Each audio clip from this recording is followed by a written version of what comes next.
Hello everyone मु गुनगुन आपण मन को स्वागत करुच्ची घर का खाना विथ गुनगुन को।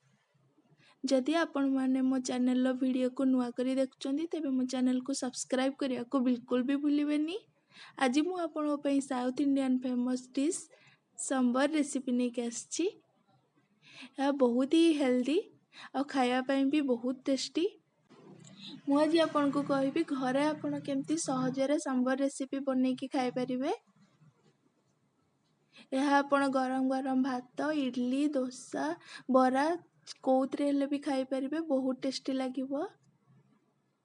तेबे चलंतु देखिबा आप पई कोन कोन दरकार। तो मु एठी गोटे कप हरड डाली को एमती हाफ एन आवर हला भिजे की रखिची। आउ सेतरे कोन कोन पड़िबो चलंतु देखिबा। भेंडी को एमती लंबा लंबा काटी देची, सजना छुई, कखारू, बैगन को एमती क्यूब साइज रे काटी देची, पंच फुटण और तेंतुली एमती रस एमती देबा आमे सेथिरे और पियाज को एमती चुनी चुनी करी काटी देची, टमाटो सुखिला लंका 4-5 टी, लंका गुंड, हल्दी पाउडर, हिंगू, सांबर पाउडर आउ स्वाद अनुसार लुण। ये सब को आमे नै कि सांबर प्रस्तुत करिबा। तो मु जो हाफ एन आवर हला हरड डाली को भिजे की रखली ताको हमें प्रेशर रे सिझेई दबा।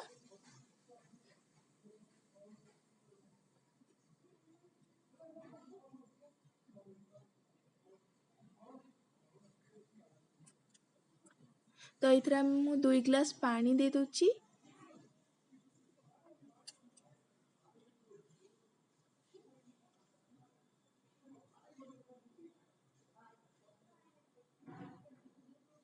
वन टीस्पून हल्दी पाउडर और 1 टीस्पून लूण दे दोची। ताको हमें प्रेशर बंद करिकी 3टा हुइसिल आजिबा पर्यंत सिझे दबा। तुम गैस ऑन करके कुकर को बसई देची। 3टा हुइसिल आस सारानी। एबे हमें गैस को बंद कर दबा और ताको ठंडा हवा पई छाड़ी दबा। देखंतु डाली हमरो सिझी जाईची।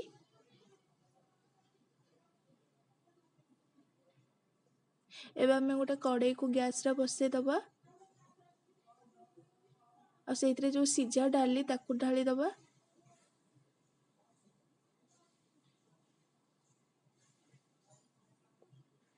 आउ ताको हाई फ्लेम रे फुटिबा पई टिके छाड़ी दबा। तापरे हमें परिबा पकेबा। देखंतु डाली फुटी आसलानी।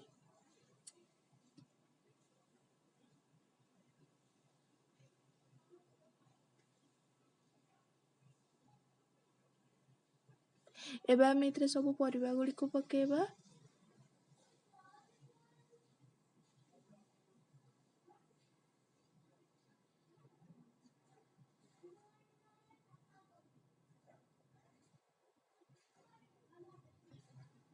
इतरे डाली आ बहुत गुडे परिबा को नै कि होउची सेते पई आ बहुत ही हेल्दी।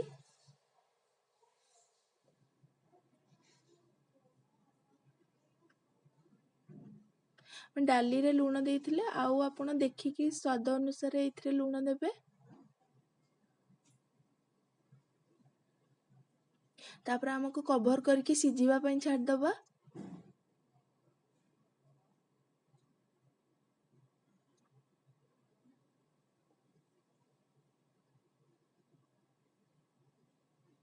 एमती मझिरे मझिरे ताको घांटुथिबे नहले काले तळे लागी जिवो। देखंतु परिबा हमरो सिझी आसलानी।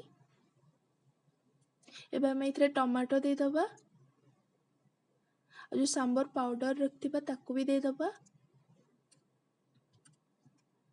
लंका गुंड दे दबा और ताको भलो भाबरे मिक्स कर दबा और कवर करके टमाटो को सिझिबा पई छाड़ दबा।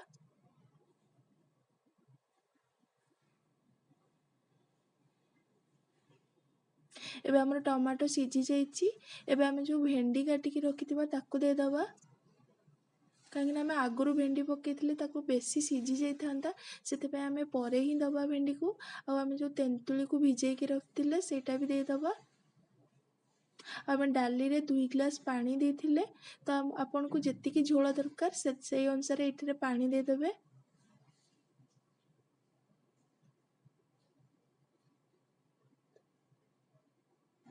ମୁଁ ଡାଲିରେ 2 ଗ୍ଲାସ୍ ଦେଇଥିଲି, ତାପରେ ଆଉ 1 ଗ୍ଲାସ୍ ଏଥିରେ ଦେଇଦେଲି।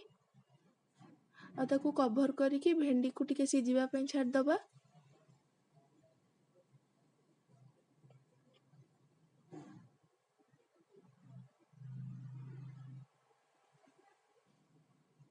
ଦେଖନ୍ତୁ ଭେଣ୍ଡି ଆମର ହେଇଗଲାଣି।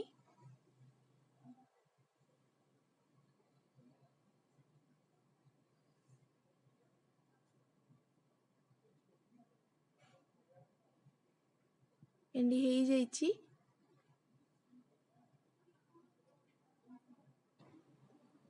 ଏବେ ଆମେ ଏଥିରେ ଛୁଙ୍କ ଦେଇଦେବା।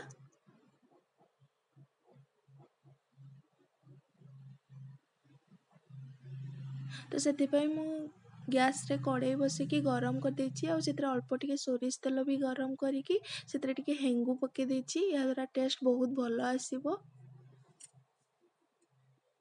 ଆଉ ସେଥିରେ ମୁଁ ପଞ୍ଚ ଫୁଟଣ ଦେଇଦେଉଛି। ଏଥିରେ ଆପଣ ଭୃଷଙ୍ଗ ପତ୍ର ବି ଆଡ଼୍ କରିପାରିବେ। ତାକୁ ଟିକେ ଫୁଟିବା ପାଇଁ ଛାଡ଼ିଦେବା। ଆଉ ସେଥିରେ ମୁଁ ଶୁଖିଲା ଲଙ୍କା 4-5ଟି ଦେଇଦେଉଛି।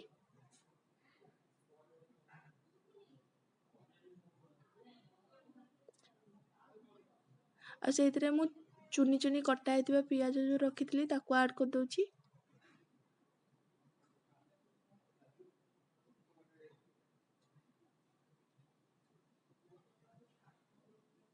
ଆଉ ସେଇଥିରେ ମୁଁ ଟିକେ ଲୁଣ ଦେଇଦେଉଛି, ଯାହାଦ୍ୱାରା ପିଆଜ ଆମର ଜଲ୍ଦି ହେଇଯାଏ। ଆଉ ପିଆଜକୁ ଟିକେ ଗୋଲ୍ଡେନ୍ ବ୍ରାଉନ୍ ହେବା ପର୍ଯ୍ୟନ୍ତ ହିଁ ଫ୍ରାଏ କରିବା। ପିଆଜ ହେଇଯାଇଛି। ଏବେ ଆମେ ଯେଉଁ ପରିବାକୁ ସବୁ ସିଝେଇକି ରଖିଥିଲେ, ପରିବା ଆଉ ଡାଲି, ତାକୁ ଏଥିରେ ଦେଇଦେବା।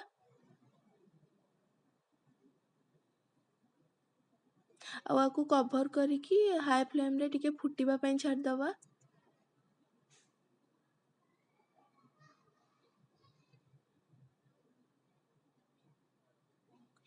ଦେଖନ୍ତୁ ଫୁଟିଗଲାଣି।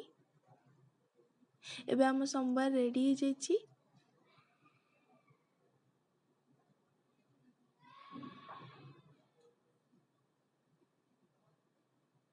ଏବେ ଆମେ ତାକୁ ଗରମ ଗରମ ସର୍ଭ କରିବା। ଗ୍ୟାସ୍କୁ ଅଫ୍ କରିଦେବା। ଯଦି ଆପଣଙ୍କୁ ମୋର ଏହି ସମ୍ବାର ରେସିପିଟି ଭଲ ଲାଗିଲା ତେବେ ଲାଇକ୍ ଆଉ ସେୟାର କରିବାକୁ ବିଲକୁଲ ବି ଭୁଲିବେନି। ଆଉ ଘରେ ବନେଇକି ନିଶ୍ଚିନ୍ତ ଖାଆନ୍ତୁ ମାର୍କେଟ ପରି ସମ୍ବାର। Thank you.